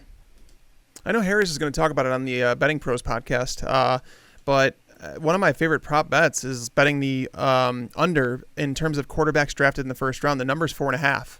Yeah. I'm going under that. 4.5? Yeah, it's a 4.5. Why? I don't know because it's got to be 4.5. Like under 4.5 is like, I don't know, minus 180. Like they're trying to trick you with it or something. I don't really care what it is, but I'm not. Yeah. There are not 5 quarterbacks going in the 1st round. Yeah, if there I is, would then agree with that. I'll admit that I'm wrong. Okay, so we got the Tampa Bay Bucks. We ended up switching it, and they ended up getting Becton. So they still need a wide receiver. A lot of people are saying, okay, this is where a running back comes off the board. Bruce Arians is not taking a running back in the 2nd round. Clyde Edwards-Hilaire, make it happen. J.K. That would be fun. But it's not going to happen, guys. You know he's taking some running back in the 5th round that everyone's like, Hold on, I had that guy like 15th on my big board, and then he starts Are opening you talking day. about Bruce Anderson? Remember that last year? That was Right. fun. Yeah. Dare, man. Dare was the starter, wasn't he, in Oh, week one? geez. No. Dare. No. So bad. Dario Okay, so I like Ronald Ogunbowale Jones, but I saw think like they're gonna take 10 a running back carries at all some point. season. We're going wide receiver because he was named a team captain, dude. We're going wide receiver because Jalen Reagor fell. Oh yeah, Rager did fall here, didn't he? Yeah. I mean, I like Ayuk or Hamler a lot here. I really like Michael Pittman. I don't know if the Bucks grab him, but if Rager falls to 45, I think they're taking him. But Rager is a guy that you really want to get him in the slot as much as possible, and they have Godwin playing that big slot role. I think Yeah, but Rager. Godwin I can think play Rager outside, can play man. outside. he can. He reminds me of like a Brandon Cooks type player. So I guess a little more sturdy, not Brandon quite Cooks as had like fast. 4 1,000-yard seasons in a row. Yeah. And got traded for like I just 10 don't know if first Tampa. round I picks. think Tampa needs a running back more than they need another receiver. Yeah, I think that you're right, but I'm trying to draft what Bruce Arians is going to do. And if he takes a running back in the second round, I will eat my own underwear on this webcam. It's not They should happening. They should I- go with a corner because I don't trust their corners. I want to see Bobby in his safety. own underwear. I want to see that. Let's Actually, move do on. I? We got tags. Actually, do I at want to pick see number that? Do I want to see No, that? you don't. Nobody You wants to got see that. tags at number 46 with the Denver Broncos. They went wide receiver in the first. They did. And the other needs I have for them, they could use a right tackle, but there's so many tackles that have flown off the board. It feels like it'd be a reach to go with any tackle here. They need an interior lineman to play center. Ruiz came off the board. He seems to be the consensus one, but we could say Nick. I might go Nick Harris. Harris is a good pick. That's what I think I might do here, actually. Go with Nick Harris out of Washington. Played center for them, and they need someone to plug and play at center, and that's probably where I think they go. All right, Yates, we got the Atlanta Falcons at number 47. You went cornerback in the first round. Who are you going in the second round? I think they could address interior defensive line. So a guy like Justin Madubuike out of Texas A&M is someone who I would watch. I don't necessarily think that Raekwon would fit super well there. Marlon Davidson is the other guy, but I'm not super high on Marlon Davidson. They still could go edge. You have Tack McKinley and, of course, Dante Fowler now. But, I mean, what do we Who are you have we taking here, seen? like Aquara? No, I'm going to take Darrell Taylor out of Tennessee. Okay, Tennessee. He is someone who I love. I really, really like his film. If he adds some play strength, he's going to be unstoppable. Like, this is just a guy This who... guy is a freak athlete. so He's much 260 pounds, and he moves like he's 220, man. He's really exciting. He's got a lot so of much upside. fun. I really, really loved his tape. So, yeah, I'll take Darrell Taylor here in the second round. We're hearing that he's going to go a lot higher than people think. So, I'll take him here to the Atlanta Falcons. All right, the New York Jets are sitting here. I was going to go Aquara, but you know what? There's so many good wide receivers still on the board. Do they go Ayuk? Do they go Hamler? Do they go Pittman? Chenault's still here. T. Higgins is still here. Donovan Peoples-Jones is still here. Let's see. Who do they have at wide receiver right now, and what exactly It's not do they good. Don't need, look it up. Tags? It's not What's good. the Don't most- look it up. what's the Don't most- look it up. It's ugly. It's What ugly. type of wide receiver do they need? Just all of them? All of them. Well, they have a slot receiver. They have the Jamison slot Crowder, and that's receiver. it. Yeah. Well, they signed Brashad Perriman to it was a 1-year deal, wasn't it? Okay. yeah, so it's they not- got their speed guy. Let's go get a big guy right now, okay? I'm going to go get T. Higgins. Yeah. I mean, that's actually I think that would be a good pick on their part if he fell to them. That pick. I think Higgins is a first-round talent. I do too. I Right, think the Tags, it testing is- numbers yeah. are going to scare some teams, though. Yeah. All right. So I'm on pick number 49 overall, the Pittsburgh Steelers, and debating a quarterback with them. I think Jalen Hurts is a guy that I would contemplate going here, but I'm not going to do that. I'm going to say that one of the players that is falling much further than I feel like he should is Julian Okwara out of Notre Dame. Yeah. An edge rusher to play opposite T.J. Watt. I mean, Bud Dupree had a good year, but it is what it is. He was a bust for a long time. They need a rotational edge rusher at the very least, and Okwara is a guy that I like. I like him a lot, and I mean, if the Bears obviously didn't have depth at edge, I would be hoping that they would take him with one of their picks in the second round. But I like him a lot, and I think he's a borderline first rounder. All right, now, Yates, you get to make a Chicago Bears pick. So for those of you guys who don't know, Tags and Yates are both Bears fans. And Tags got to make the first one. He went with a safety, Jeremy Chin. Who are you going with, Yates? Yeah, I think at this spot, I'd be looking for the Bears to trade back. I would be looking, I think that's a very real possibility. Accumulate some second or third and fourth round picks. if they're going to stay here, I'm going to take Jonah Jackson, interior offensive line out of Ohio State. Guard prospect would be someone who could slide in right there and bring that versatility to an offensive line. And you kind of you still have a hole there at right guard. So I think Jonah Jackson can slide right in and fill that immediately. All right, I'm up next with the Dallas Cowboys at pick number 51. They went Chason at in the first round. Second round, they're going cornerback, and I'm taking Cameron Dantzler out of Mississippi State over Jalen Johnson, over Arnett from Ohio State. Cameron Dantzler off the board at 51. Yeah, this is the point where it's like you're going to see teams reach 100%, and I'm really curious about the Rams. You think that's a reach, man? I've heard some people have Dantzler in the first round. I mean, he ran a 4.6. I was speaking more of the fact that with the Rams that I have coming on the clock. But Dantzler, Dantzler got some first round buzz for whatever reason. I don't know. I don't see it, man. I like Jalen. I like Jalen a lot better, man. Jalen Johnson out of Utah. Yeah, dude. I don't like Johnson very much. I don't know why. He's another guy that's like going to go higher than I anticipate. But I mean, you know me. If this was my draft and I need a cornerback, I'm taking Bryce Hall now. Yeah, he's not going to last into the. He's going to be there in the third round though. With the injury stuff going on, like he's one of those guys that's going to fall further than he should. Mm-hmm. All right, so you've got the Rams at 52. This is their first pick. What are you doing with it? The Rams are a team that I mentioned it on our other podcast, and I'm gonna go back to it. I'm gonna say that the Rams were interviewing tons of running backs. This was before they even traded away Todd Gurley, or released him, I should say. They didn't trade him, so they could be looking at running back here. And I think it's madness, and I really don't even want to do it because I know people are gonna mock me about it. But literally, they have met with more running backs than any other team in the NFL, and that was before they cut Todd Gurley. I still believe they want a running back, and I think that they think it's important to their system. So Clyde Edwards-Hilaire to the Rams, 220. Over Dobbins. Yes. Man, this would be a lot He's of better fun. than Dobbins, so yeah. I think so too. I like Dobbins, but I think he's better than Dobbins. Okay, Yates, let's get some fantasy analysis on this one. Clyde Edwards-Hilaire to the Rams. Where would you take him in a redraft league? I don't know if I would take him high. With Darrell Henderson and them spending a third round pick on Henderson last year, you have Malcolm Brown there still too. I just don't.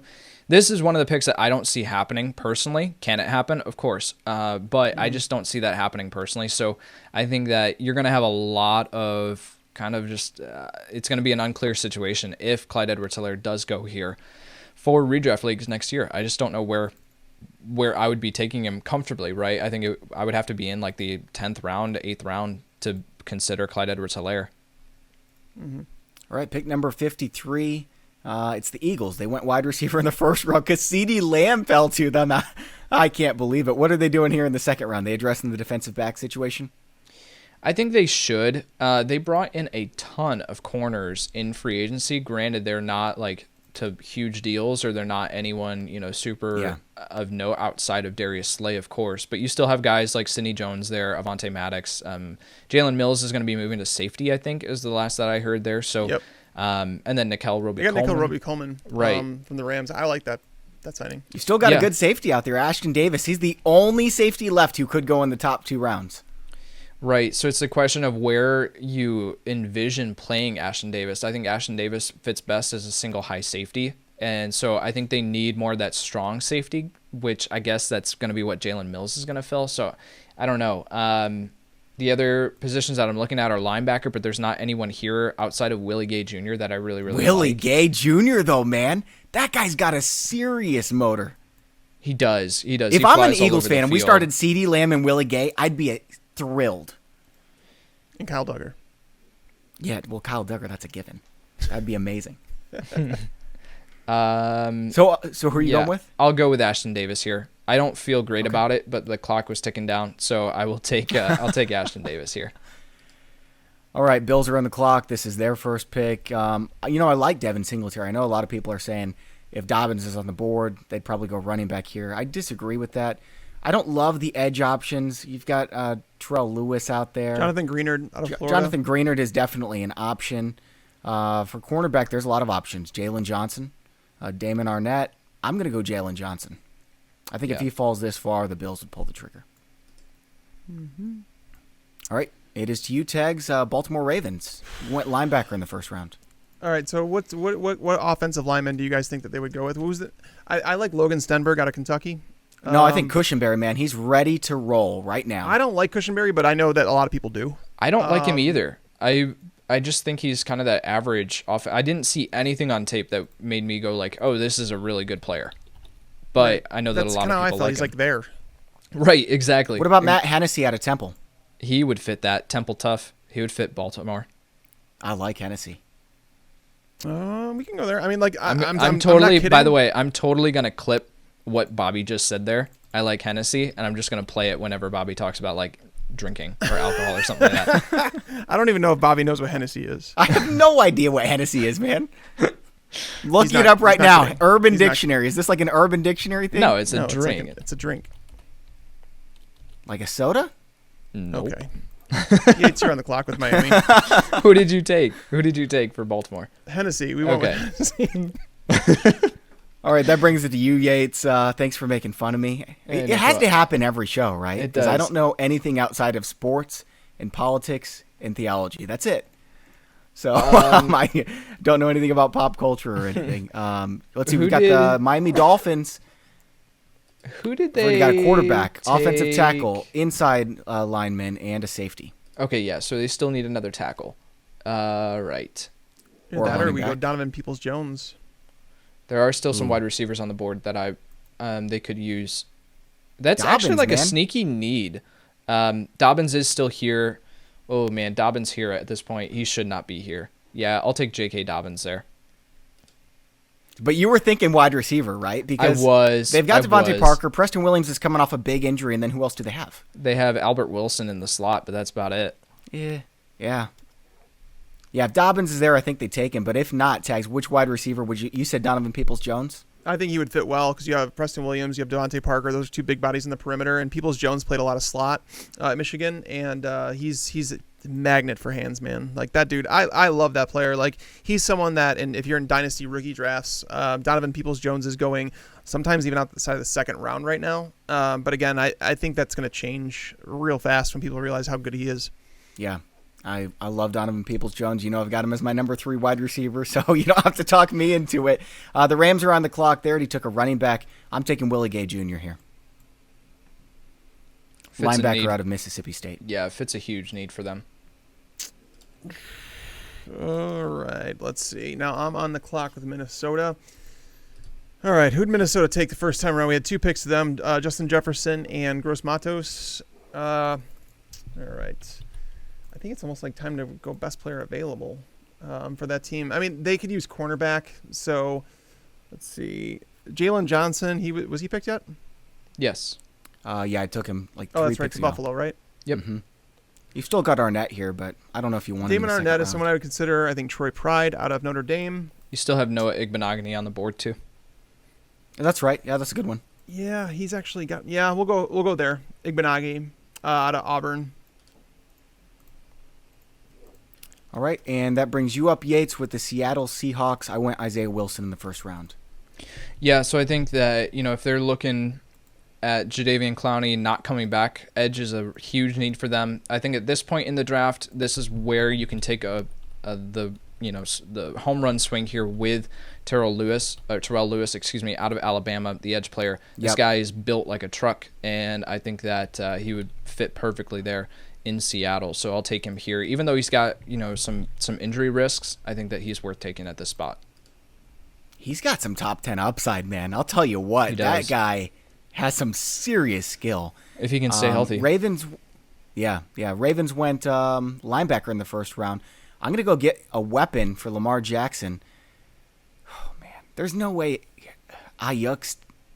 But they already got Hollywood Brown. Like, Yeah, do they don't need need someone like Ayuk. Yeah, they don't. Yeah, I just can't see him falling this far. But I guess I it's can. going to happen I with can. some wide receiver. I'm going to go Donovan Peoples-Jones. I love Peoples-Jones, so you're not going to hear any complaining out of me. And he's a weapon. They were running Willie Snead out there, and Seth Roberts. Yeah, they were. And they were still leading well, they broke the all-time NFL record in rushing yards, so I guess it didn't really matter. But, okay, we've got the Tennessee Titans up. Tags, this is you. They went cornerback first, which is really tough because I think they need an edge rusher. I also think that they can use a tackle It's good that Derrick Henry came back.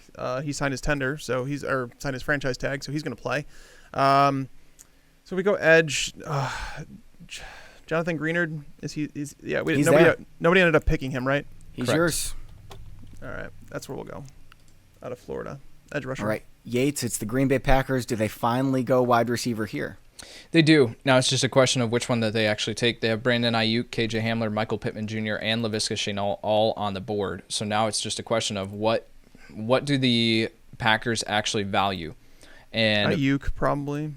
Well, I think that looking at their, all the wide receivers that they brought in, I just don't think that they want to build out anything any different. So I think that Michael Pittman Jr. is the pick here. And I think that he's an upgrade over everyone that they have on that roster, not named Devontae Adams. I think that they should go with the KJ Hamler and, bring him in as that slot receiver. But I think that Ayuk doesn't bring a whole lot that's, different than guys like Marquez Valdes-Scantling and these guys who are just like big and fast. I just don't think that he brings much different to the table. So KJ Hamler and would among be the second round wide receivers, like Pittman is polished, man. Pittman's a football player. He should go He's way super before smart. this. Aaron Rodgers would trust him right away.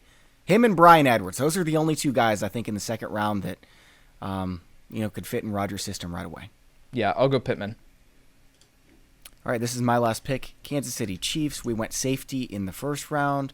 Let me see what's available out here. Running back. Yeah, but we They know need Andy an Reid's not interior gonna do offensive line, and Lloyd Cushenberry is still available. that. He is still available in that. Yeah. Okay, yeah, we're going to go that direction here. There's a lot of good players still on the board, though. There are. It pains me to pass up on some of them. Where'd you go? I went Lloyd Cushenberry, Okay. interior offensive lineman out of LSU. Now we've got the last pick for the Seattle Seahawks, and Tags, this is you. Did we ever, hold on a second, anybody ever pick Raekwon Davis? I know we talked about him. He's still out there, He's man. still available. Yeah, that's where I'm going to go. The Seahawks. Yep. He's perfect for the Seahawks, man. Yep. Because I know we talked about that. I actually kind of think they should consider him at 27, but if he falls here, I'm like, jump on the board and take it. Who did I just take? I'm trying to update the draft board right now for the Kansas City Chiefs. Lloyd Cushenberry. Lloyd Cushenberry, that's right. Okay, so Cushenberry. Who are the best players available still on the board for you, Yates? I think for me, wow. I'm going to try that one again. Justin Madubuike out of Texas A&M. Damon Arnett are two of the guys. I mean, you still have Cam Akers on the board. I'm scrolling down here a little bit. Bryce Hall is someone who of course, we've talked about him. Prince Tega Wanogho is an offensive tackle out of Auburn that I really liked on tape. So I would see him. Matt Pert being another one, too. I didn't know this until just recently, though. Matt Pert came in with 36-inch arms, which is, ridiculous. Long arms, which matters for an offensive tackle. I think that's why he moved up some draft boards, but his tape wasn't, great. Yeah. But those are kind of the We've guys. still got Marlon Davidson, a couple wide receivers. Shenault is still out there. Mm-hmm. Jalen Hurts wasn't picked. Jake Fromm wasn't picked. Cole Kmet wasn't picked. That's where teams are going to trade up, because we're not doing yeah. trades here, but teams Yeah. will trade up for those guys. Lucas Nyang, offensive tackle out of I like TCU. him a lot, but there's injury. There's a lot of guys that we're talking about here that are still on the board that are dealing with some injuries that are going to fall further than they would. I think Cole Kmet is definitely going to come off the board by the end of the second round too, but for whatever reason he just didn't come. One guy I'll mention to keep an eye on in the second round second round conversation is Antonio Gibson out of Memphis, the running back prospect. You think so? I think he he's could falling down boards, right? Because of the off the field stuff. Not off the field stuff, but No, I've heard the exact opposite, actually, that he's rising up boards. Teams are looking at him as a Joe Mixon light. So, I mean, he 228 pounds and he ran a 4.39 at the combine. So he's electric, man. And he can catch the ball really well as well. Yeah, he can. Yeah, he can. So I would keep an eye on him. There's a couple interior defensive linemen that are probably going to go in the third or fourth that I just absolutely love. I want to give a shout out to Rashard Lawrence out of LSU, Jordan Elliott out of Missouri. Who's the other one? Davon Hamilton. Ohio State. Those are three Ohio State, yeah. real quality players. Yeah, Ohio State. I couldn't remember what team he was on, but there's a lot of good players out there. Maybe should we just extend this into a third round? no. I'm just messing, guys. It's over. It is time for this to be over. This was a lot of fun. Guys, thank you so much for listening to all the podcasts during the offseason. Again, after the draft season, we're going to be turning around and spinning everything into fantasy context. We're going to have a lot of fun there as well. Hit that subscribe button. We really appreciate you guys all watching. For Kyle Yates and Mike Tagliere, I'm Bobby Sylvester. Thanks for watching, and enjoy your football. Thanks for tuning in to the Fantasy Pros YouTube channel. Make sure to check out our featured videos as well. Also, make sure to click that red subscribe button to get notified when we post videos in the future.